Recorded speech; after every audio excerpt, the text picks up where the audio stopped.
بسم الله الرحمن الرحیم. حامدا و مصلیا. یو محترم رور پوښتنه کوي چې د ژیړې خریل څومره ګناه ده، دا غټه ګناه ده او کنه ده؟ د دغه محترم رور د پوښتنې جواب د فقه حنفي بلکې د ټولو امامانو د رای څخه دا دی چې د ژیړې خریل یو عظیم او ډیره غټه ګناه ده. د ټولو ګناهونو څخه بدترینه ګناه هغه د ژیړې خریل او د ژیړې کونډې کول دي. د ژیړې خریل او لنډول هغه دومره عظیمه ګناه ده چې د هرې ګناه کبیرې څخه هم د دې لویوالی زیات دی. په دې وجه باندې د ژیړې خریل او کونډې کول هغه که سړی په لمانځه باندې ولاړ وي هم په ګناه اخته دی، او که تلاوت د قرآن کوي هم په ګناه اخته دی، او که پر لمانځه باندې ولاړی، او که ذکر کوي، که تلاوت کوي، او که خوب کوي، او که ویښ شي، که خوراک کوي، په هر حالت کې چې وي لنډه دا چې په 24 ساعتونو کې د ژیړې کمونکي او د ژیړې خریونکي د شرعي قبضه کمونکي هغه په ګناه باندې اخته وي او هغه ګناهګار دی. فتاوا احسن الفتاوا شپږم جلد صفحه 204 او 215 کې مفتي رشید احمد رحمه الله ودې ته ښه کافي تفصیل ورکړی دی. او بیا په خپله فتاوا احسن الفتاوا کې یو څو حدیث رااخیستی دي. په هغه کې یو دا حدیث رااخیستی دی چې نبی اکرم صلی الله علیه و آله وسلم فرمایي چې کل امتی معافا الا المجاهرین، متفق علیه. نبی کریم صلی الله علیه و آله وسلم فرمایي چې زما ټول امت ته بخښه کوله کیږي د عفوې لایق دی مګر نه هغه چې په ښکاره باندې ګناه کوونکی دی. نو ژیره خریونکي او ژیره وهونکي د شرعي قبضه هغه په ښکاره باندې ګناه کوونکی دی. و دې ته دا د نبي کریم صلی الله علیه وسلم دغه حدیث څخه داسې معلومیږي چې دا د عفو څخه هم وتلی دی، عفو هم الله نه ورته کوي. فلهذا محترم مسلمانانو بل حدیث دوری منصور را اخستی دی. په دوری منصور کې یو حدیث دی احسن الفتاوا والا په خپل فتاوا کې را اخستی دی. هغه وایي په دوری منصور کې یو حدیث دی حضور اکرم صلی الله علیه و آله وسلم فرمایي چې ژیره کمونکي او ساز و سرود اوریدل له هغو بدو اعمالو څخه شمیرل کړل شوي دي چې هغه د وجې د لوط علیه السلام قوم الله جل جلاله هلاک کړی دی.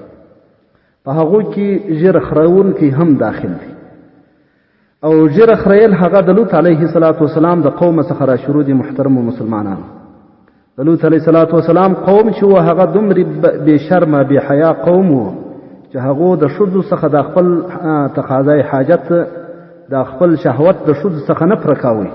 او دوی به هلکانو نارینهو ته ورکړل او دا بدفعلي به د نارینهو سره کوله. چونکې چې هغه کشرته به ختمه شوله نو بیا د الکان غټان سوه ژیرې راغلې، نو بیا دوی هغه ژیرې خریل ورته شروع کړه. دا بدفعلي د هغه لوط علیه السلام د قوم څخه را شروع شوې ده. دوی دا ژیره خریل د دې دپاره چې دوی د کشیان سي او دغه لویوالی ختم سي، نو دا ژیرې ورته کل کې ژیرې ورته وخریلې نو بیا به دوی دغه نورو به بدفعلي ورسره کوله. فلهذا د ژیرې ګناه دا ډېره عظیمه ګناه ده، د ټولو ګناهو څخه بدتره ګناه ده. دغه رقم جواهر الفقه د مولانا مفتی محمد شفیع رحمه الله جواهر الفقه کې دوم جلد صفحه 409 او 410 411 او دغه رقم 412 414 په دې کې 414 په دې کې مفصل بحث مفتی محمد شفیع رحمه الله ورکړی دی. یعنی په هغه کې مفتی شفیع رحمه الله وایي چې د امت په اجماع سره د ژیرې خریل حرام دي، او هم دغه رنګه د یوه موټې څخه د هغه کمول چې دی هغه هم حرام دي، چې د یوه موټې کم حرام دي. او د څلورو امامانو پر دې باندې اتفاق راغلی دی. د حنفي مذهب قول دا دی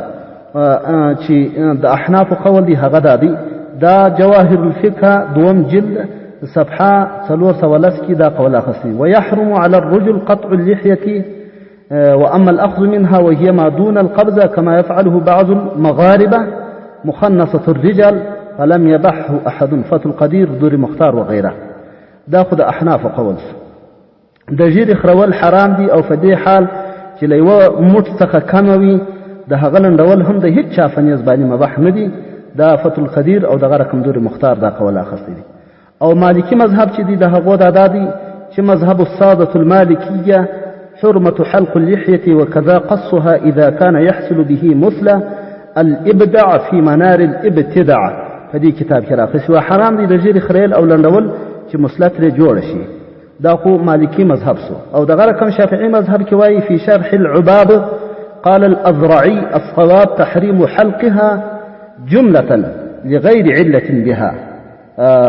دی وایي چې له عذر څخه پرته د ژیرې خریل حرام دي امام شافعي رحمه الله د دې خبرې تصریح کړې ده په کې د امام شافعي رحمه الله یو مشهور کتاب دغه رقم حنبلي مذهب ولا وایي چې منهم من صرح بأن المعتمد حرمة حلقها ومنهم من صرح بالحرمة ولم يحك خلافا كصاحب الأنصاب هغه وایي چې د دې خبرې تصریح کړې ده چې د ژیرې خریل حرام دي او د حرمت په خلاف چا قول نه دی نقل کړی لهذا د دې عباراتو څخه ثابته سوه چې په څلور مذهب سره د ژیرې خریل او د شرعي قبضه چې یو موټ ده در هغه کمول دا حرام دي په لهذا د ژیرې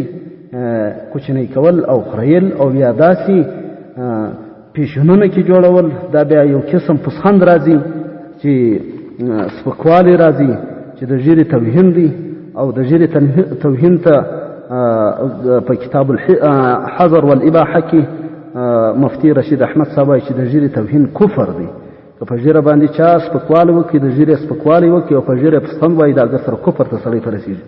ولهذا د دې ګناه څخه دی الله جل جلاله موږ ټول ځوانه طبقه او مسلمانان ورونه وساتي احسن الفتاوى شپږم جلد کتاب الحظر والاباحه 215 او 216 دغه رقم جواهر الفقه دوم جلد 410 بیا در 415 والسلام علیکم ورحمة الله وبرکاته